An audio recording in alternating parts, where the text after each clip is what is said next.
Hola, soy ingeniero químico John Pendleton y hoy continuamos con la conferencia número 13 y esto es sobre el diluvio y el arca de Noé. Otra vez queremos ver un contraste entre las dos creencias. La creencia de la evolución por el azar dice que creen en la uniformidad, es decir, la misma magnitud y procesos locales hoy como lo pasado. Por ejemplo, si hay un huracán que pega a Nueva Orleans, Karina, pues ese es local. Pobre de ellos. Si hay un tsunami por Océano Indio, es local, es por esa área. Si hay un terremoto en la Ciudad de México, pues es terremoto, es ahí. Al contraste, la creación por el Creador, dice, fue por lo mínimo un mayor catástrofe universal, el diluvio de Noé. Entonces son grandes, otra vez, contraste entre las dos creencias. Ahora, ¿por qué fue el diluvio? Fue por la maldad del hombre. Dios mandó un juicio. Ahora, déjeme hacer un comentario aquí.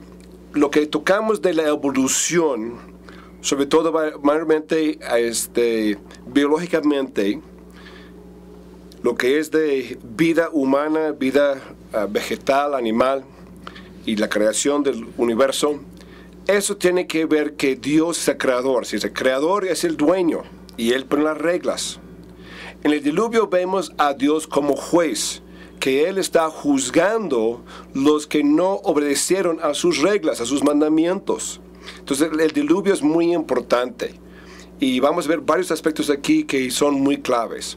Ahora, Dios vio a Noé un hombre justo y también tenemos que ver algo sobre el diluvio. ¿Se acuerdan de esa escala de geología? Las varias capas de roca y supuestamente millones de años entre cada capa. Y les recuerdo del libro de texto, la edad de la roca es determinada por el fósil. Volteamos la página, la edad del fósil es determinada por la roca. Y como mencionamos, desde hace mucho tiempo, cualquier persona inteligente ha sospechado el razonamiento circular en el uso de las rocas para fechar los fósiles y los fósiles para fechar las rocas. Eso no es ciencia. Como muestra aquí también el profesor, la evolución, prueba, la evolución, prueba. No, eso no es prueba, es razonamiento circular. Aquí en este ejemplo es algo que suele suceder a nivel mundial. Viene un científico con esas capas de rocas y millones de años y dice al cristiano, la Biblia no es verdad. Estas capas de roca muestran que la Tierra tiene millones de años. Tienes que creerme, soy un científico. Dice el cristiano, yo simplemente aceptaré los millones de años y se los añado a la Biblia. Error. La autoridad es la palabra de Dios, no es un científico. La ciencia es un siervo.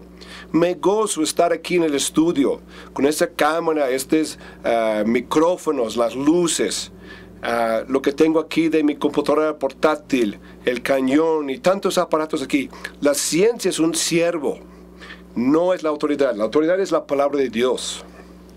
Ahora, si el diluvio universal hizo la gran mayoría de los fósiles, entonces no existen las épocas geológicas. Si el diluvio universal ocurrió, la Tierra es joven. Entonces todas las capas de roca se depositaron rápidamente, en un lapso, mucho de eso, en un lapso de un año. Pocos años después también fue acomodando la Tierra, pero entonces si eso ocurrió, la Tierra es joven. Ahora, la primera pregunta es, bueno, hablando del diluvio, ¿de dónde vino tanta agua? Hay muy poca agua. Espéreme. Los océanos tienen un promedio de profundidad de 3.660 metros. Al contraste, los continentes tienen un promedio de altura de solo 800 metros. Si hiciéramos toda la Tierra plana, pareja, nos quedaría arriba de la Tierra casi 3 kilómetros de agua. Hay bastante agua aquí. Ahora, ¿de dónde vino esa agua? Tomando nuestra autoridad, vemos en Génesis 1.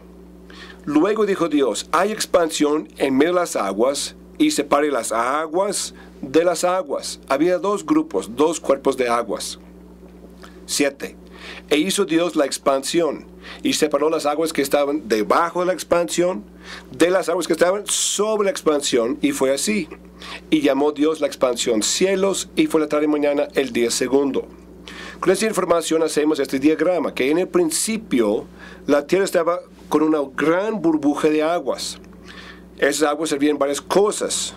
Un escudo contra rayos del sol, aumentó la presión atmosférica, más fácil para respirar, hizo la tierra como invernadero, tanto los polos como el ecuador con casi la misma temperatura. Tenía más oxígeno por burbujas en ámbar fosilizado, 35% en aquel tiempo. Hoy más tenemos 21% y es un buen antibiótico. Es el dato bíblico. Empezamos con eso, vamos a la ciencia, vamos investigando en el mundo qué hay evidencia si es cierto o no. Muy interesante, en el Polo Sur hay depósitos de carbón natural en las montañas Thuran del este de Antártida. También muestra que el Polo Sur tenía clima templado. Inclusive han visto parte de los árboles hasta sus hojas, que son árboles y hojas tropicales, en otra época ahí en Antártida. Al Polo Norte tenemos coral fosilizado, como este, ha sido encontrado cerca al Polo Norte. Esto también indica que tenía un clima más templado en otra época. Porque para que crezca coral, necesita por lo mínimo que no sea más fría el agua que 20 grados centígrados. Tiene que ser más caliente que esa temperatura para que crezca el coral. Y luego dicen que en la Tierra es que hay muy poca agua aquí para que fuera un diluvio universal. Ahora, en parte tiene razón. Si hoy pudiéramos exprimir de toda la atmósfera, condensar toda la humedad en lluvia y repartimos toda esa lluvia a nivel mundial, juntaríamos tal vez unos 4 o 5 centímetros de agua para toda la Tierra. ¿Cuál diluvio? Pero no tomen en cuenta que fuese agua arriba y también adentro de la Tierra. Pero vamos a Marte. Están mirando a Marte con sus telescopios y dicen, mire, en Marte tienen cañones más grandes que el Gran Cañón. Fue un diluvio universal en Marte. Entonces ya mandan así una nave espacial, llega a Marte, está caminando sobre la superficie. ¿Qué cree? No hay agua. ¡Qué hipócritas! Es que dice en la Tierra no hubo diluvio y hay muchísima agua. Dice a Marte que sí fue diluvio y no hay agua. ¿Qué más quieren estos tipos? Otra cosa muy interesante, es un hecho de veras impresionante y también lo que esperamos en el mundo de las civilizaciones y tribus y naciones muy antiguas, de sus escrituras y sus historias. Tenemos leyendas, más de 250 leyendas en cada continente que habla de un gran diluvio universal. Eso sí es impresionante. ¿Por qué? Según la Biblia, todo el mundo es descendientes de Noé, su esposa, 3 hijos y 3 nueras. Y obviamente van a relatar cómo fue la experiencia y siguieron hablando de eso. Por ejemplo, en Hawái tiene leyenda que dice, después de la época del primer hombre, la tierra se tornó malvada y se descuidaba en su adoración a los dioses. Ahora a veces agregan cosas, pero total es el sentido principal. Un hombre era justo, Nu. Nu hizo como una gran canoa con una casa sobre ella y la llenó con comida y se llevó plantas y animales con él. Luego tenemos así leyenda griega de Siria. Deucalión entró en un gran cofre con su esposa e hijos, y a él llegaron caballos, leones, serpientes,